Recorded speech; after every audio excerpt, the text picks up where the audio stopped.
Well, good afternoon, everybody. Pastor Tim Karskadden here with Zach Karskadden doing the Pipeline Report. So glad you're with us today.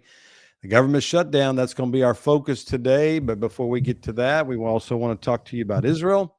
We'll be talking about the issues that are going on there as well. There's some major breakthrough in the negotiations concerning the Gaza truce.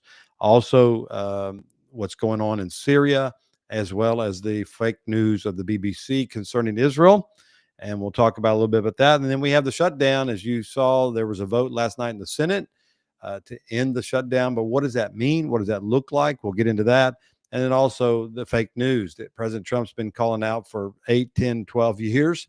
Got actually evidence now. It looks like there may be some breakthrough concerning all these fake news agencies. I'm really want to talk about that and actually have you pray into that exposure happens. So we welcome you. Welcome to the Pipeline Report.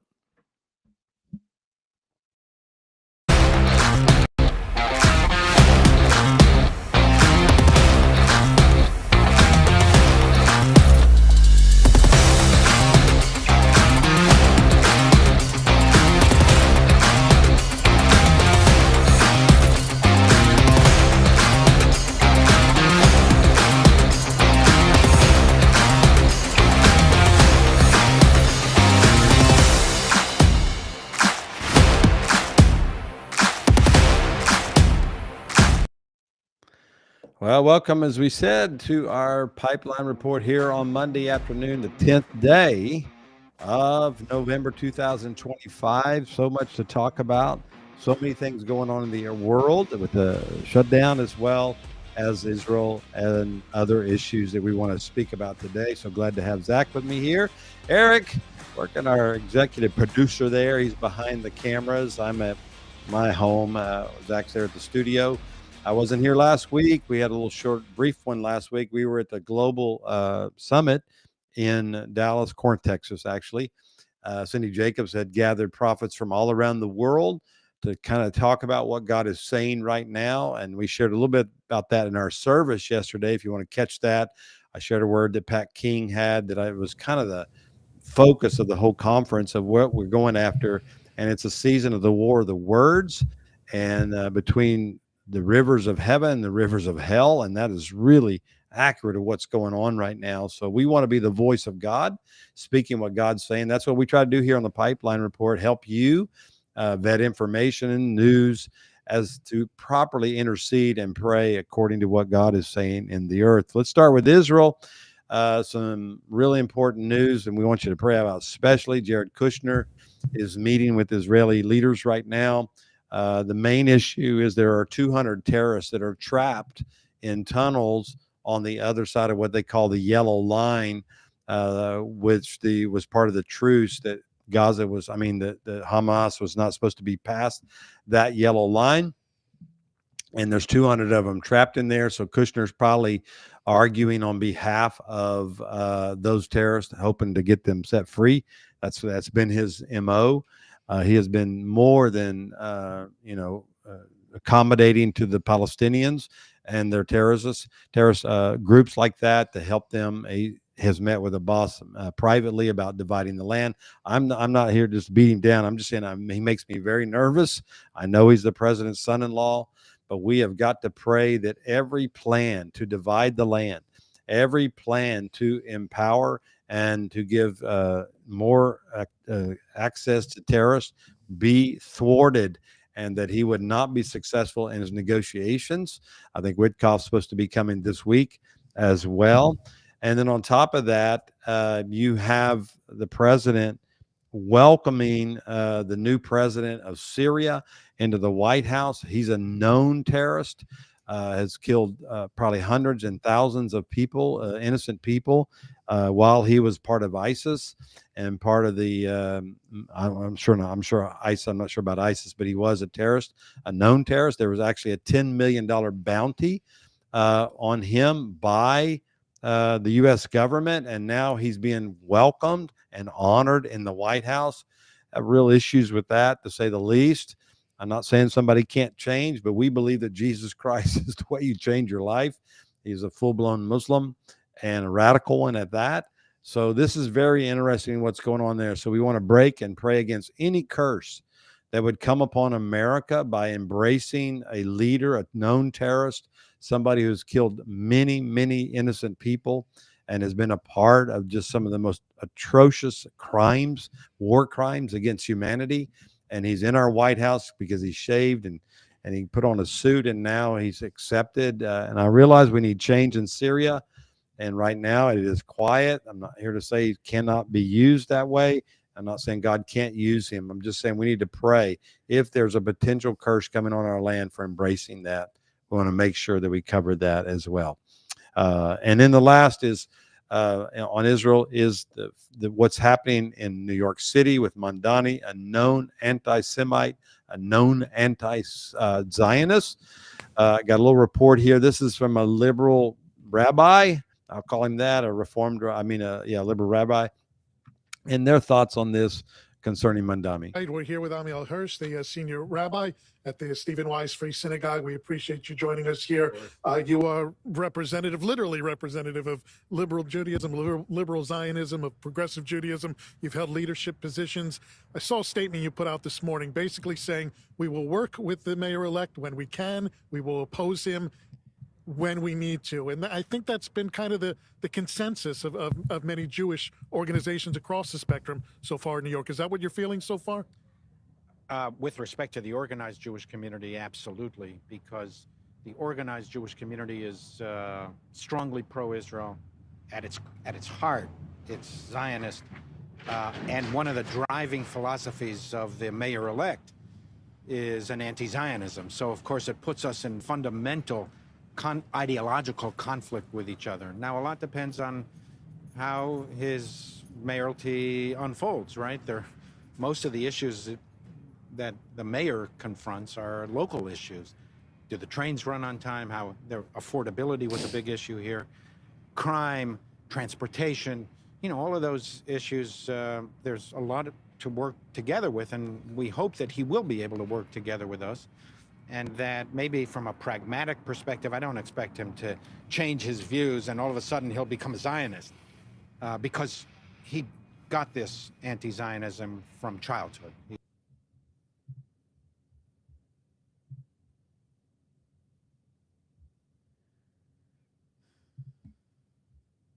He made a point here that, he's going to be doing mayoral things and not worry about anti-Zionism and anti-Semitic behavior, but that's just not what history has said about Mandani and his cohorts, because he is anti-Semite and he has made this a big part of his campaign. And to follow up, because he's got to please the far left, he's got to please the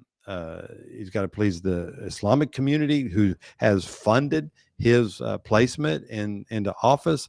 So, Zach, you want to speak to that, what we're dealing with here in New York? Yeah, the big issue that's coming out now is, and was before, is how is he going to rule? Because he's an Islamist Muslim, but then he's also a Marxist. And it's this idea of a combination. He could go either way. He could open doors for terrorists to come in, and then also on one side have New York City be run socialist and leading down to Marxism, government control, takeover, and all in the guise of affordability. And if you saw his victory speech, his whole campaign was about being the nice guy. And then immediately upon winning his campaign, there's an op-ed out from the Washington Post talking about this, about his victory speech was just an angry, tirade-laced attack against business owners, against those taxpayers who live in his city. I mean, all these people who were trying to support him and did show him support and voted for him. I mean, he immediately, within 1 second of winning, turned on them. So this is who they elected. I mean, there's questions of the illegal vote in New York that hasn't necessarily been cleaned up, but the problem here for New York is, and this is an experiment before everyone, is okay, you put someone like this in office, and what's interesting is since winning, the Islamic super PACs who funded him were quiet. And then upon him winning, they came out and were bragging. Look at us. Look at how we were able to get behind someone and show that this is what the American people want. Show that America isn't as strong internally as it's said, based upon biblical moral values. And so now this is where Americans have to look and say, okay, this is your example of what could happen to your city or your state or the nation if you don't stand up and vote for freedom. Because obviously there's a lot of Americans who would be borderline Christians, but more so agnostic in a religious standpoint of view. And so this is the prime example of what will happen. And unfortunately, for those who live in New York and New York City and around there, they're unfortunately going to have to pay a high price. And sometimes, when you have a kid, they have to touch fire in order to realize that it's hot and you shouldn't touch something like that. Yep. I think the speech was who he really is. Van Jones and CNN was like shocked. Why do you have to go there? And it's like the blindness of their constituency is just blatant, that he has always been this way. He's always talked like this before he ever started running for mayor. And he had a slick social media campaign. Brilliant. That's why he got elected. Whoever worked with him was brilliant. You have to come along soft. You have to deal with the main issues, which was finances and the economy and the cost of living in New York City. That was the main thing he dealt with. Never dealt with anything else, really. And when you start promising free things, everybody's going to jump on board. The ignorant are going to jump on board, as well as your utopia type people, the Marxist, communist type people. They embrace that as well. So that's why he got elected. And now we're seeing the real Mandani. And we'll see how this all plays out. I think the rabbi was somewhat right. We'll have to see how aggressive he is. I don't know how aggressive he'll be or it can be. We know that his transition team was all female, probably basically DEI hires, because he wants to show this, this diversity of empowering others. But when you start putting incompetent people in one of the biggest economies in the world, which is New York City, New York City's economy surpasses most nations in their economy. And you have a man possibly putting in incompetent leadership. We've seen this in Chicago and other places. And what happens, it just spirals down and everything goes out of control. That's what we're seeing in New York. So, and for the Jewish community, this is a very serious issue because it's the largest Jewish community in America. Then you go down to Florida and Los Angeles, but it is very large. It has also a large religious Jewish community. There's Hasidic Jews and others are there. So this is going to be really interesting how this plays out. So we do pray for New York City. Let's not pray just he fails. Let's pray that his agenda gets revealed and that righteousness would arise in that situation. That's going to be the main thing. Okay. Anything else before we move to shutdown, Zach? Okay. Let's move to the shutdown. So last night, the Senate voted to, quote, end the shutdown. What does that mean? What does that look like? Let me play a little video here that'll help. Just kind of a 2-minute thing. It explains what happened last night. Upon reconsideration is agreed to. Senate on Sunday voted in favor of a measure aimed at reopening the federal government and ending a shutdown. In a procedural vote, senators advanced a House-passed bill that will be amended to fund the government until January 30th. The 3 full appropriation bills. The vote to advance it passed by a 60-40 margin, the minimum needed to overcome a Senate filibuster. If the chamber eventually passes the amended measure, it still must be approved by the House of Representatives and sent to President Donald Trump for his signature, a process that could take several days. Republican Senator Susan Collins explained that the legislation will provide back pay for all federal employees. Under our legislation, all federal employees, including members of our military and Coast Guard, the Capitol Police officers, Border Patrol agents, TSA screeners, air traffic controllers, all will receive their back wages. Senate Minority Leader Chuck Schumer, the chamber's top Democrat, voted against the measure. We asked President Trump to step in and meet with us to deliver lower health care for Americans, and instead, Donald Trump has taken the American people hostage from cutting off food, aid to hungry families and vets and seniors and kids, to manufacturing flight cancellations, to cutting off home heating aid, while he builds a billion-dollar ballroom with gold-plated toilets. Therefore, I must vote no. But a handful of Democrats rebuffed their party's leadership. Under a deal struck with Democrats, Republicans agreed to vote in December on extending subsidies under the Affordable Care Act. The subsidies, which are due to expire at the end of the year, have been a Democratic priority during the funding battle. Many Democrats on the Hill watched the deal unfold with displeasure. California Representative Ro Khanna even called for the replacement of Schumer in a post on X. The wrangling on Capitol Hill came as Trump again pushed to replace subsidies for the ACA's health insurance marketplaces with direct payments to individuals. Sunday marked the 40th day of the shutdown. It has sidelined federal workers and affected food aid, parks. Okay, so that's pretty much the synopsis of what happened yesterday.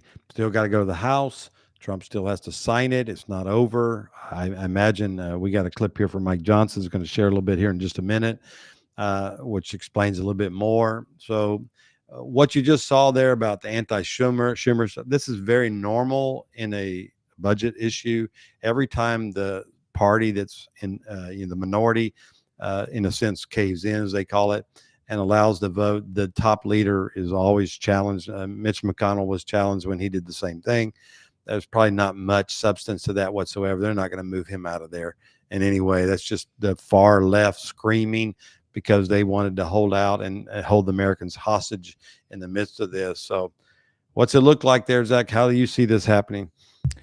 Yeah, and you even in that clip from Chuck Schumer, he's trying to paint Donald Trump as this like oligarch, emperor, king. And so, he's got his gold seated toilets. Look at him. He's so evil.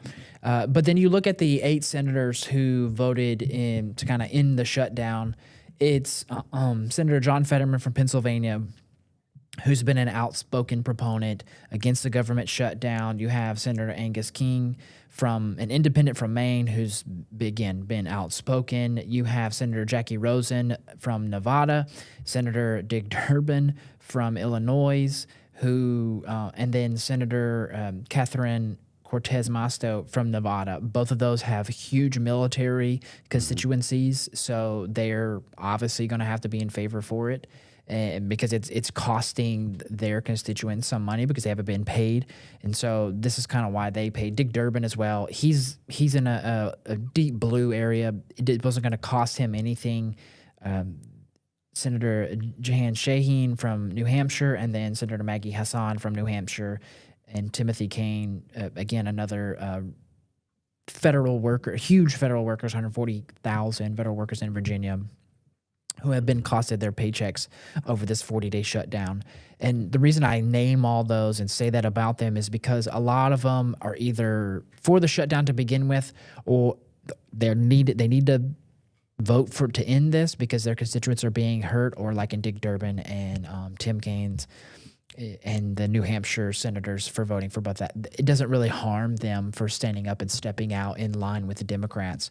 And there were 12 Democrats, so 4 others in total, who helped negotiate this shutdown because it needs to come to an end. And we were talking about this before, you can mention it, is they're just doing this to delay. This is what Republicans would have done and did do during Biden. And so this is the unfortunate side of politics. And it harms people. And Mike Johnson, we'll play a clip here about him, how he explains this, what this means moving forward, how they can make it up. And this is really to harm the economy. I read something from Transportation Secretary Sean Duffy that talked about how there was supposed to be a 3% growth in GDP, but because of the shutdown, it's going to end up being around like 1%. So it's a huge slowdown to the ramping up in Trump's perspective of how he's going to sell this economy and dealing with this because of the economic shutdown for transportation that is really going to harm the overall economy moving forward. Yeah, and I think the exposure of the hypocrisy of the left, who are screaming at the Republicans on this issue, when in the past they were doing that. Stephanopoulos, when he worked under Clinton, basically called Republicans terrorists by holding out on the budget. And so yesterday, Secretary Bassett had a conversation with this is quite funny, by the way, with Stephanopoulos about the shutdown. George, the best way to do it, and look, you were involved in a lot of these in the 90s, and you basically called the Republicans terrorists, and you said that it is not the responsible party that keeps the government closed. And so what we need is 5 brave, moderate Democratic senators to cross the aisle, because right now it is 52 to 3. 5 Democrats can cross the aisle and reopen the government. That's the best way to do it, George. I can disagree with you about the history there, but we don't need a history lesson right now. George, let's talk about what's happening right now. I've got all your quotes here. George. I'm sure you do. And I went back, let's talk about the situation read your book. So you got one purchase on Amazon this week, and that's very much what you said. George, the best. I'm sorry.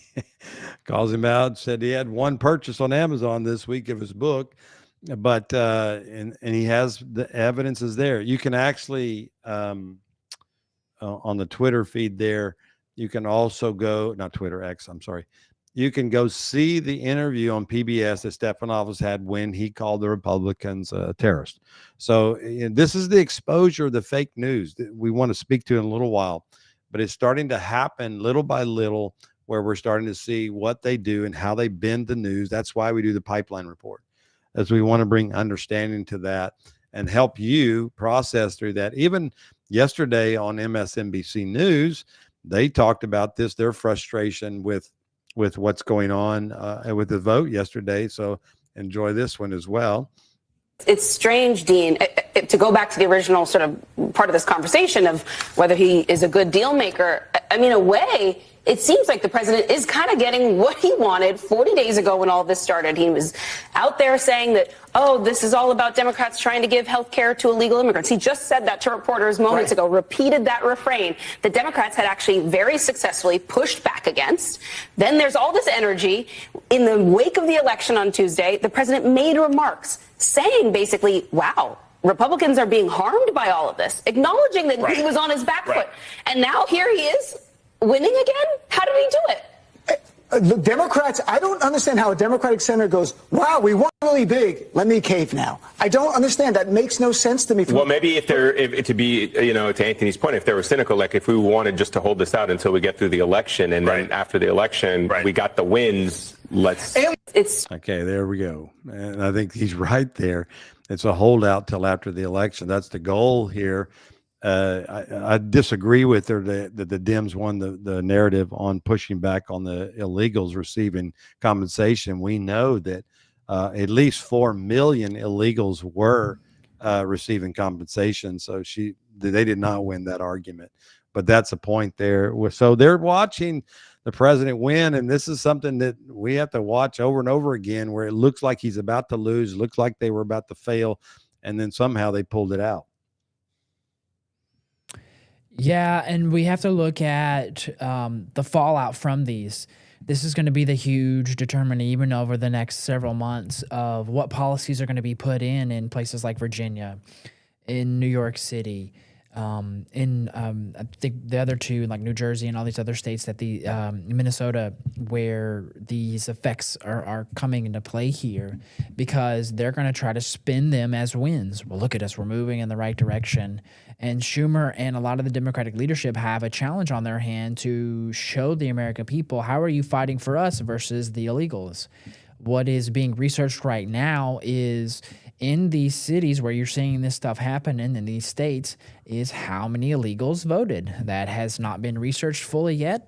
There's some sources that I'm following that are going to look into that, because, a lot of these places where these elections were won, there's a lot of questions on who voted, how many times they voted, and there's some cases before the Supreme Court to hopefully help in the mail-in balloting and being able to have them be counted after the day of vote, which would be huge for the midterm. So I know someone's asking how we can pray. That's prayer there. And this is something we've been praying about since the 2020 election of, hey, let whatever the results of the election are, let them be what they are. But let the votes count for the day of, because they've been the same up until then, and it's amazing how every other country can do it. Paper ballots, day of, 1 day voting, and then we have early mail-out ballots and et cetera, things of ways for people to vote to, in politicians' terms, help the American people vote because they can't come to vote for whatever reason. So there's a lot of things to look at, to consider, to be watchman on the wall here, as Ezekiel 33 talks about. And so these are continuing prayer points that we need to follow through on. And this is coming before the Supreme Court, what he just talked about there about the ballots. It's one of the issues that's coming up, as well as the same-sex marriage. That one, they actually turned that challenge down, and they're not going to review that, unfortunately for us, on that issue. But on the election thing, and the lawsuit that's coming before the Supreme Court says that if the ballot was marked on the election day or before, we want it counted. So this is kind of getting a real gray area here, because what happens if military votes came in, or somebody living out of the country? You got some of those issues as well, although those are minimal. We're not talking about massive votes, and we're not talking about election shifting amounts happening that way. I think we got to be real about that. But it's to me, it's open to corruption, because say we get a whole batch of ballots, we just mark them, we postmark them, pass mark them, whatever, and we say it did come in before the election, and you do it that way because maybe the election didn't come out the way we wanted it to come out. Yeah. So that's where I think the ruling's got to be very the court case on that is Mississippi's asking for federal elections that any ballots that come in via mail, they have to come in before or on the election day. If there's anything afterwards, the current ruling in a lot of states is that they can come in up to 5 days after. And this is where you see this. And Florida actually has one of the best processes around this. I know this because I live there and did mail-in balloting for a few of the elections, and have done in person, where you have to get it in. And they say that on the envelope, and they say that through the process. Like, if you don't get it in, it doesn't count. And so this is where a lot of the corruption has come from since, as Donald Trump would say, President Trump would say, the COVID, with all the universal mail-out balloting, where there's been mass corruption. So this is in an effort to try to end that, so that the people who get up and vote on the day of the election, it ends dispute of after and ever rolling on elections, because then there's disputes of, well, what date does this say? If somebody put the wrong date on, does somebody go back and change it, et cetera? Like, it just creates a whole chaos. So this is one of those cases we'll be watching and praying into. Okay. So Zach's got a clip here from Speaker Johnson. Why don't you set that up, and we'll see what his view is, or what he's saying about the shutdown. Yeah, so Speaker Johnson came out this morning talking about the process, and there's a few key details to watch and listen for about what is in this bill and what isn't in this bill, and he lays it out here very clearly. We have stepped forward to end the pain. Let me take it off double speed. It appears to us this morning that our long national nightmare is finally coming to an end, and we're grateful for that. At least some Democrats now finally appear ready to do what Republicans and President Trump and millions of hardworking American people have been asking them to do for weeks. As we said from the beginning, the people's government cannot be held hostage to further anyone's political agenda. That was never right. And shutting down the government never produces anything. It never has, if you study history. And so here we are. I want to remind everybody this morning of another critical point that you've heard me here repeat over and over the last several weeks. It's something that I and Leader John Thune and President Trump and every Republican leader have all said repeatedly from the beginning. We have always been open to finding solutions to reduce the oppressive costs of health care under the Unaffordable Care Act. We just made clear that we would not and should not ever do that. That is, negotiate as hostages. And I've also reminded you here every morning at this press conference throughout the shutdown, Republicans have not just been talking about reducing costs and fraud and abuse in so many areas and in healthcare. We've been actually passing new laws to accomplish that urgent mission for the people, and we will continue to do so. And what's interesting here is seeing the Republican versus Democratic debate here. Republicans are saying, okay, let's look at the fraud, waste, and abuse here within the ACA, the Affordable Care Act, or otherwise known as Obamacare. And Democrats are just saying, let's make sure it's out there for everyone to have access to health care, no matter who they are, whether they're legal U.S. citizens or not. Okay, I'm back. I got knocked out there. Can you hear me, Zach? Late last night, of 60 to 40 opens the door now. The Senate is moving forward on an amended House CR, a continuing resolution, that will reopen the government until January 30th. Added to that are provisions. I know we had some technical difficulties there. He talked about this resolution that's going to come back from the Senate. It has a few amendments in it, will fund the government up until January 30th. So the reason we want to highlight that is because, okay, now we have from now until January 30th. If this gets put forward, more than likely out of the Senate, it's coming out, but now the House has to pass it via simple majority. To fully fund SNAP provisions through the end of the next fiscal year, which is September 20. So then the SNAP benefits that everybody's talking about, they're just ending the debate on that and saying, okay, let's fund them through the next fiscal year. 2026.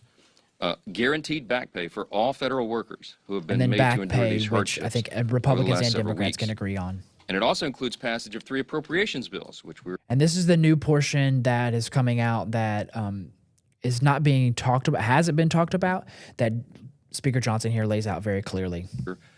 Grateful to be moving through the process. That is the Military Construction Veterans Affairs bill, it's the Agriculture bill, and the Legislative Branch bill. The Senate will be back in session this morning to finish their job, and we're certainly praying that they do. They'll need unanimous consent from all senators to fast-track their final vote. As you know, there are some procedural hurdles that one or more could throw in the way, but we certainly hope that they won't do that because so many people across this country are desperate for the government to reopen. At the very moment that they do that final vote, I will call all House members to return to Washington as quickly as possible. We'll give a 36-hour formal and official notice so that we can vote as soon as possible to pass the amended CR bill and get it to the president's desk, as you all know. So that's kind of the final point off that video that I think we need to take from this is that the congressmen are not in Washington, D.C. right now. They left. They went back to their districts because they didn't know how long this shutdown was going to be, and there's really nothing that they can do right now. It's in the senator's hands or in the Senate's hands. And so now that the Senate has done its job, got the bill back to the House, Mike Johnson's calling on them. So if anything, pray for no more delay. Get this through, get this passed so that it can get the government funded, open, people can get their benefits, their back pay, especially for air traffic controllers. There's a report I read yesterday that talked about how in Atlanta specifically, they had 22 air traffic controllers assigned to work yesterday, and they had 18 of the 22 call out for whatever reason and not show up to work. That has been happening on a regular basis, and it was going to continue to happen more and more and more, if not all of them call out. And so you have to honor those who did come to work, but then also understand that, look, these people weren't getting paid. They had bills to pay, and they had food to put food on the table. You can't argue with them for not coming into work to be able to provide for their family. So this puts an end to that, and now we have the next thing coming forward. All right, let's get these congressmen in there, do their job. And later on in the video, Speaker Johnson, his statement comes back. He's like, look, we got to make this up this time. Like 40 days. Obviously, there's times for recess, and then you're coming into the holidays. There's a lot of time to be made up, and I think this is the one administration where this more than likely won't affect them, because they're moving at such a fast pace, and they're just rolling and rolling. Because Trump's on what the kids today like to call a heater, and he's just, not stopping. There's nothing in his way. There's no distraction. He's very clear, and that speaks to those who he's put around him, who have been an extreme help to just blank out all the chaos and get rid of it so that he can focus on the agenda that's needed to get this country back on track from where the Biden administration left things. So let's cover the Senate to finish the vote today, as well as the House as they come back together. So it sounds like it's not going to be till the end of the week till this is confirmed and everything's back in order. I know there's been many reports now from whistleblower pilots who are talking about the inadequacy of the air traffic controllers beyond this delay. It goes way beyond that there's incompetency levels, because you got to remember Biden was allowing DEI hires during his administration. So you have those issues in the controller issue, and Trump put the hammer down today and told all the flight to show up to work. Remember, he's their boss. Remember during Reagan year, he fired them all. When they went on a strike, he fired every air traffic controller that would not come to work. There's a need for 3,000 new air traffic controllers. So if you know anybody needs a job, a great industry to go into. I know it's high stress, but pays well. And it's much needed in our country to have qualified people do that job. Okay, we're going to close out today talking about the fake news that President Trump has been calling out for 12 plus years now.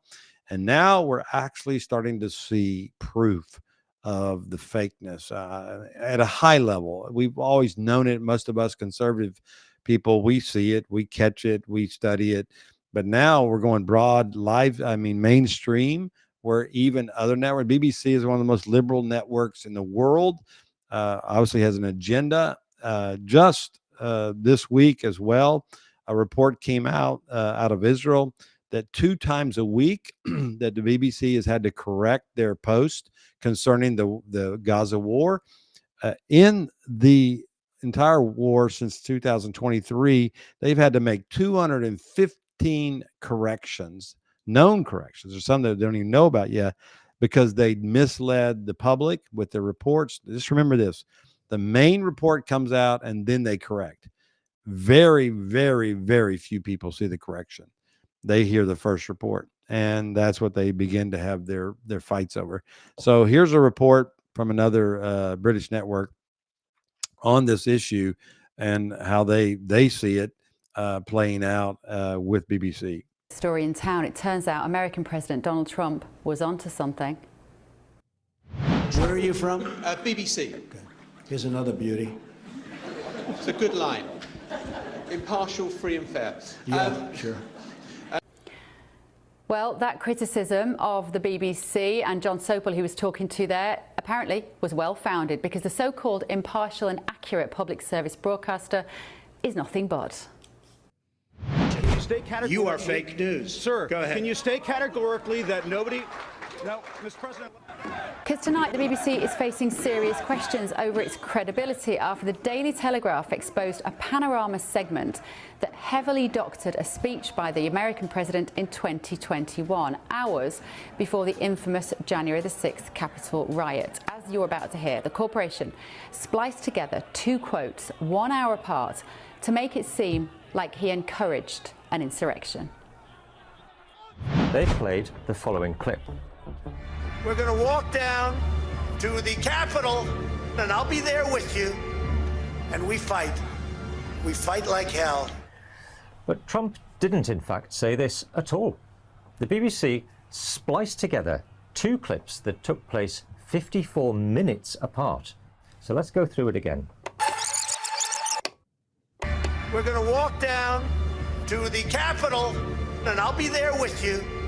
Now, see there, between Capitol and, that's a cut. Here's what Trump actually said. We're going to walk down to the Capitol, and we're going to cheer on our brave senators and congressmen and women. It's different. It wasn't until nearly an hour later that he then said the second part of the BBC's version. We're going to walk down to the Capitol,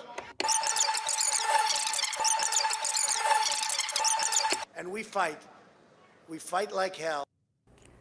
That is damning stuff. Now, this, of course, is coming from the holier-than-thou BBC that even has its own so-called fact-checking service named BBC Verify that they claim counters disinformation.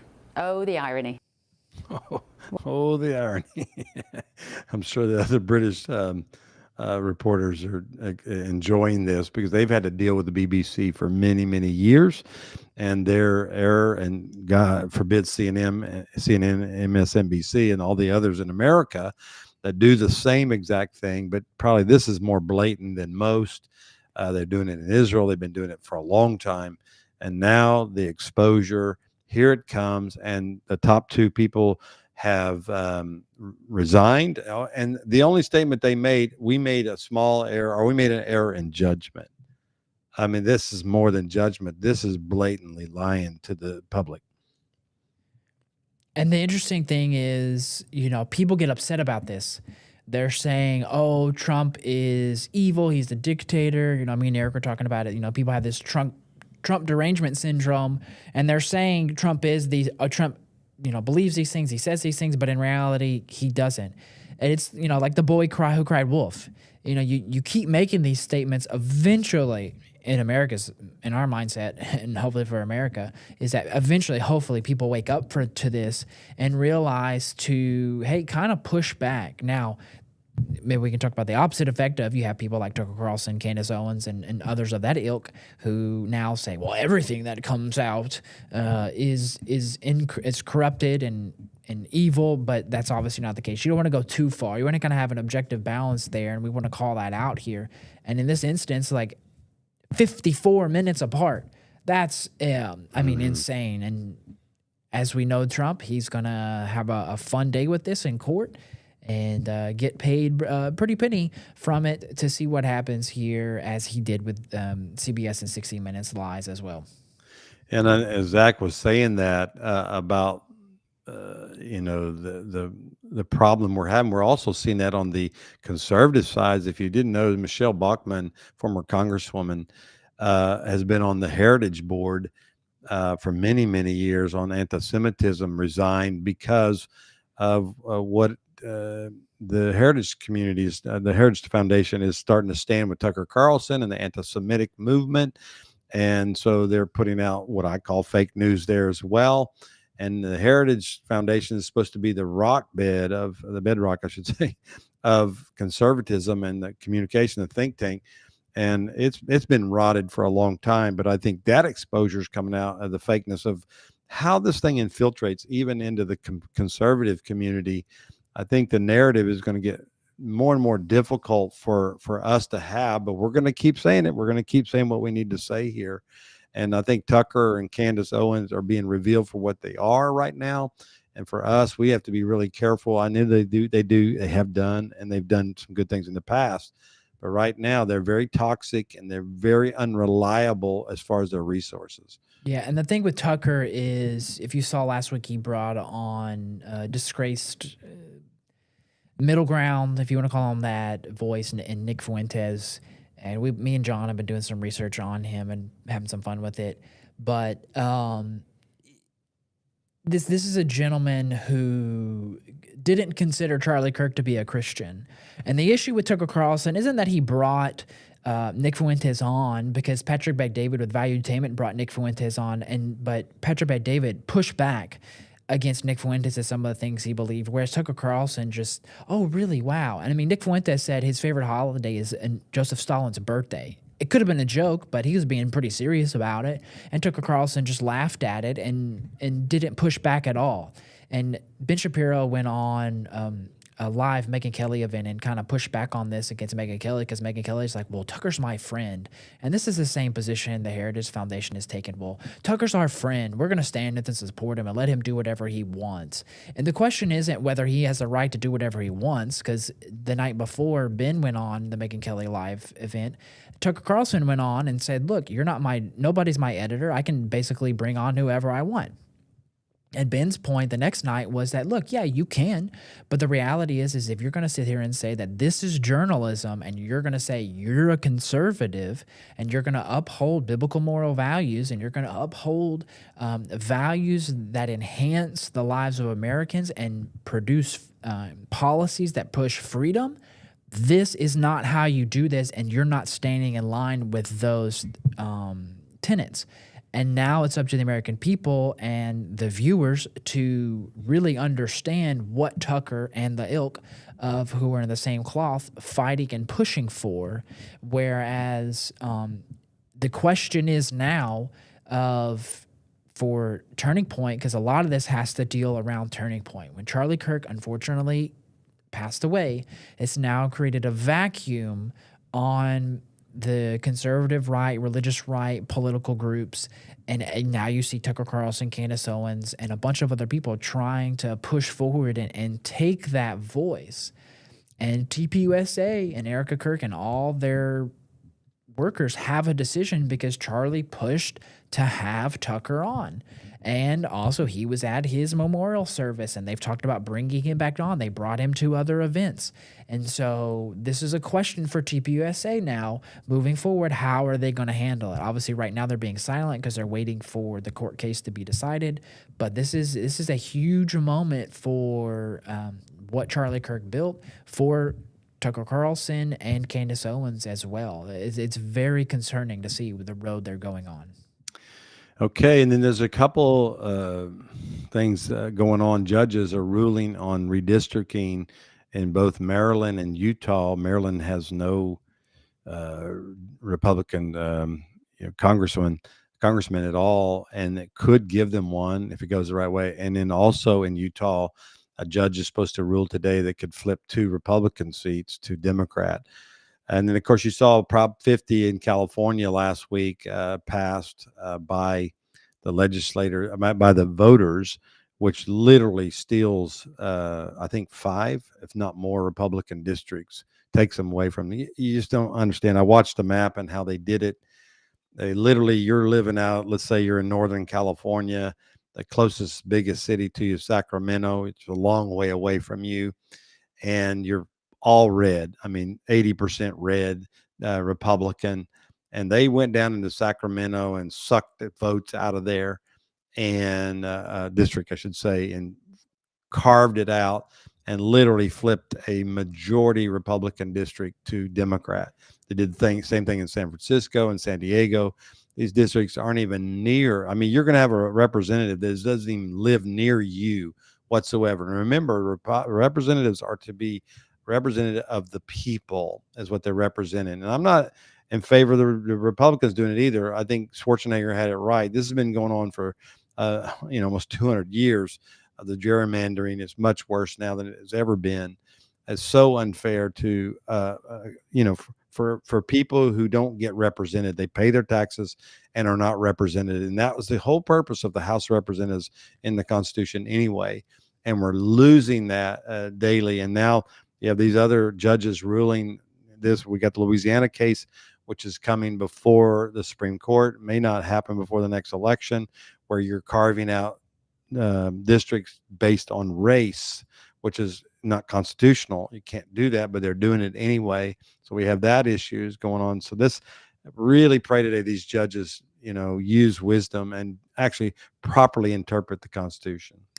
Yeah, the week you were out, we went over that and we showed the map about how Northern California, it's just the coastline is blue, and then the rest of the state inland is red, and how now that's going to be switched to with Prop 50 and the gerrymandering in California that's up for a vote that will do exactly what you're talking about. Yeah, that will deal with that and handle that. And unfortunately, people will be without representation, and people from San Francisco will be the ones representing those in Northern California, and they'll lose any opportunity to have an ear of said the representative, because there have been those in San Francisco who are the representatives right now who said, I'm not going to those districts. I'm only going to listen to those here in San Francisco, and that's it. Yep. So now you have majority, like 25% of San Francisco and California who are not going to have zero representation. That's right. And so you won't even have your rep come to your district, doesn't care about your district. And that's not what our nation is based on. And that's the sad part about this movement right now.